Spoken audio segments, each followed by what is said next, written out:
Hi friends, இன்றைக்கி chicken 65 recipe எப்படி நம்ம பண்ணுறதுன்னு பார்க்கலாம்.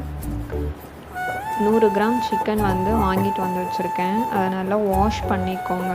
மஞ்சத்தூளும் சால்ட்டும் போட்டு நல்லா வாஷ் பண்ணிங்கன்னா பச்சை ஸ்மெல் எல்லாமே போயிடும்.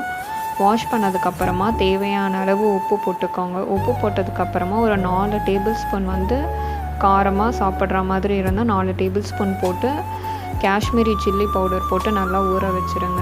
சாஃப்டாக சிக்கன் 65 வரணுன்றதுனால நான் ஒரே ஒரு முட்டை மட்டும் இது பண்ணியிருக்கேன்.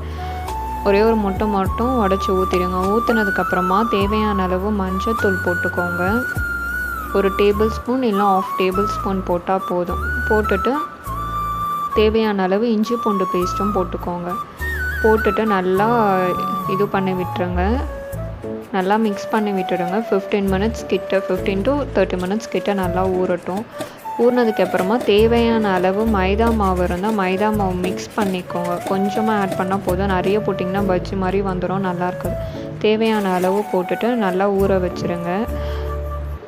இது ஊற சமயத்தில் நீங்கள் என்ன பண்ணிவிடுங்கன்னா, ஒரு பேனில் எண்ணெய் ஊற்றி நல்லா கொதிக்கிட்டு ஒரு 5 டேபிள் ஸ்பூன் 6 டேபிள் ஸ்பூன் எண்ணெய் நல்லா இது பண்ணிவிடுங்க. கடாயில் போட்டு இது பண்ணிவிடுங்க. நல்லா ஹீட் ஆனதுக்கப்புறமா சிக்கன் 65 ஊற வச்சதை போட்டு நல்லா ஃப்ரை பண்ணிக்கோங்க. டீப் ஃப்ரை பண்ணிக்கோங்க. ஒரு 15 மினிட்ஸ் ஆர் 10 மினிட்ஸ் வெந்தாலே போதும், நல்லாயிருக்கும். வெந்ததுக்கப்புறமா எடுத்து வச்சுட்டு லெமன் ஊற்றி நீங்கள் சாப்பிட்டு பார்த்தீங்கன்னா செம்ம டேஸ்ட்டாக இருக்கும் சிக்கன் 65. ட்ரை பண்ணி பாருங்கள் ஃப்ரெண்ட்ஸ். பிடிச்சிருந்தா லைக் பண்ணுங்கள். நெக்ஸ்ட் வீடியோவில் நம்ம நெக்ஸ்ட் ரெசிபி பார்க்கலாம். தேங்க்யூ.